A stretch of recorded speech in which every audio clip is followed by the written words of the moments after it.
So you going out with him then, or what? Might be. No, really though, Steve, why are you? I'm working on it. What's so funny? What's so funny, Tony? What's so funny, Aaron? Tony, I need the aubergines now, so get on with it. Thing is, she's out of your league, mate. Yeah? Michelle's more your line. Hey, Michelle, what do you think about Stevie here, eh? Do you fancy him? Oh, yeah. Like a plate of cold sits. At least I don't throw up over the customers. Steve, I was very ill. You were very hungover. True. But you've still got no chance with Janet. And why's that then? Well, for a start, she's not into men. Oh, that's crap. Not everyone's a leather or a bloody puff. Steve, I've told you before, don't call me a puff. You are a puff, aren't you? I'm gay, yeah, you know I am. Well, some of us actually prefer it face to face. I wouldn't want to be looking at your face when I'm doing it. That'll be because you prefer them really young. Little boys. You what? Mind that little brother of yours, Michelle? You'll have Tony after him. You bang out of order, Steve. Oi, keep it down. This idiot is calling me a paedophile. I'm not interested in what he's calling Gus, you. I'm serious, you need to... Just shut up, both of you. If you two can't stop winding each other up, keep away from each other.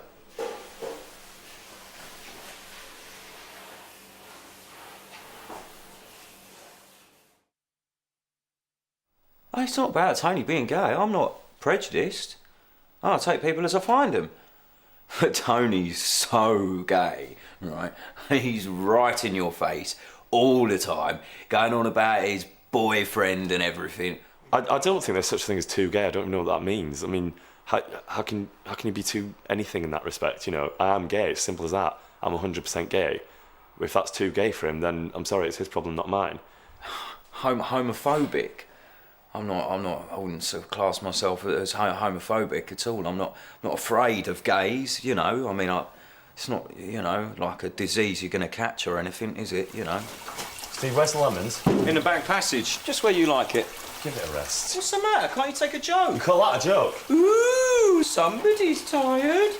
Tony can make jokes, but he can't take jokes, right? He doesn't like it when stuff about my personal life comes up in conversation. I mean, it's all right for him to talk about all these women that he supposedly sleeps with, but, you know, if I mention my boyfriend or something like that, it's like, we should see his face. It's like he's properly disgusted. Hi, love, you right? Listen, what time are you picking me up tonight? You've forgotten, haven't you? Basically accused me of being a paedophile. I couldn't believe it. It was outrageous. I mean, why do people think like that? Just because I sleep with men doesn't mean I'm into little kids. Why should it? It's pure prejudice, you know what I mean? It's pure ignorance. You know, he's like that. He's chipping away at me, making little comments about me. But then when I say something back to him, that's it. You know, he's talking about official complaints now, is he? You what? Harassment? Tony's having a laugh.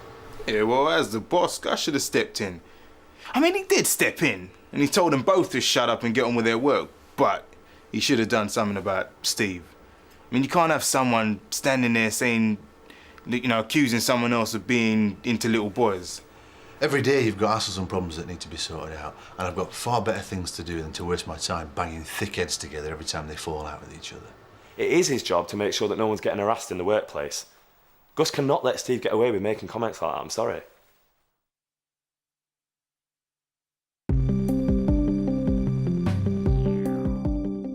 That was not only homophobic vocabulary that was being used, but also there was a clear element of dislike from the one worker to the other on the grounds of sexual orientation. It was pretty palpable when you saw it. So legally, that would comfortably fall within the definition of unlawful harassment. There's no doubt about that. It was offensive, it was degrading, it was inappropriate. Something that often comes up as a defence for this kind of behaviour is that it was just a joke. I was only joking, it's banter. And actually that isn't an adequate defence, because banter needs to be consensual and it doesn't need to be offensive. And whilst it's not about not being allowed to have a joke, it's about showing some respect and operating in a professional way within the workplace. It all depends very much on the way these things are said, the context in which they're said.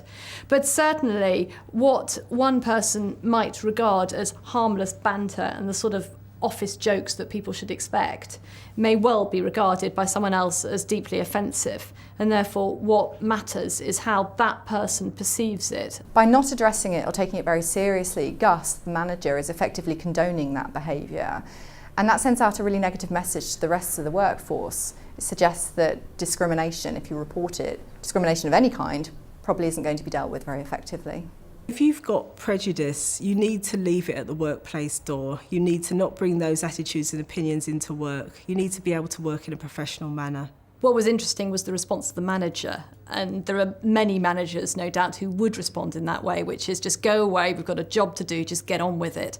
And as the person quite rightly said in that clip, that is not, you cannot respond in that way. That's not acceptable. You have to deal with it. You have an obligation to deal with it. And not just deal with it as two employees who are not getting on together. You have to deal with it as a potential case of unlawful discrimination and harassment on the grounds of sexual orientation. He had to address it as that and deal with it as that, and if necessary, take disciplinary action if that was appropriate.